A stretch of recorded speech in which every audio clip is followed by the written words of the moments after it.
တော့ကျွန်တော်မနေ့ခင်အစောထားဖြစ်တယ်ပေါ့ဗျာနော်ထားဖြစ်တော့ BOC မှာစီတန်းမယ်ဆိုပြီးထွက်လာတာဒီကာဝါနန်းတော်ကနေပြီးတော့မှစီတန်းမဲ့သူတွေစောင့်နေတာဘယ်လောက်ထိဝေးထိကိုစီတန်းနေကြလဲဆိုတာကျွန်တော်လိုက်ပြမှာဘယ်လောက်ထိဟိုတန်းတဲ့လူတွေများနေလဲပေါ့ဗျာနော်ဒါကျွန်တော်ကာဝါနန်းတော်ကနေ BOC ထိဘယ်လောက်ဝေးလဲဆိုတာလည်းကျွန်တော်ပြအောင်ပဲ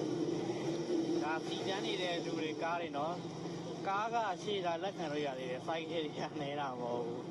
ကိုနဲ့အကြံတူတယ်ကိုရီးယားလည်းဗမာနေဗမာဟန်တယ်ဟောဗျာနော်မနေ့ကစောလေးထားဖြစ်တော့စီတန်းရင်တော့6လောက်မှာပဲဆိုတော့စိတ်ကလေးနဲ့စီတန်းလာတာဟောဗျာနော်စီတန်းလာတာက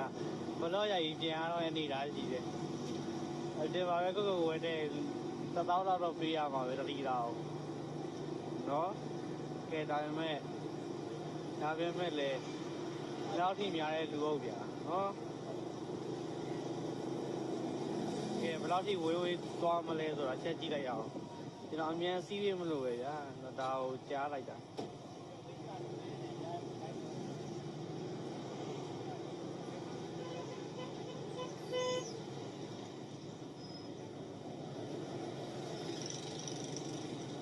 ဒါမနေ့6နာရီနော်ကိုတို့6နာရီဟိုမှာ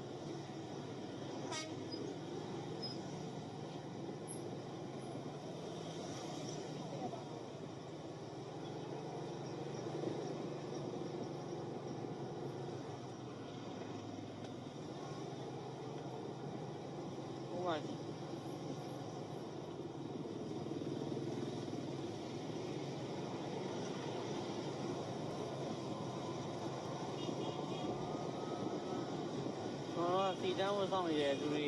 ကြီးတယ်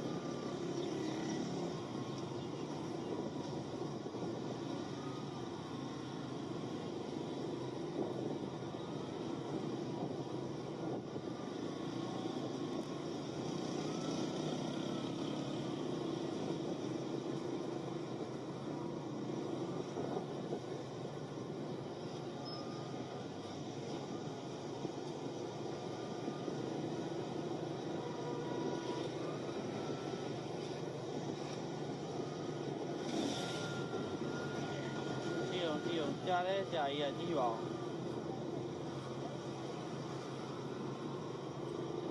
စိုက်ကင်းနဲ့တော့3မိနစ်ပြည့်တော့မယ်စီတန်းနဲ့ထိတ်ကိုမရောက်နိုင်ဘူးစီတန်းပြီးစောင့်တဲ့လူတွေဘယ်နှမိနစ်ကြာမလဲမသိဘူးအားပါလေမီးမတွက်နိုင်တော့အများပြလုံးပါလေဗျာနော်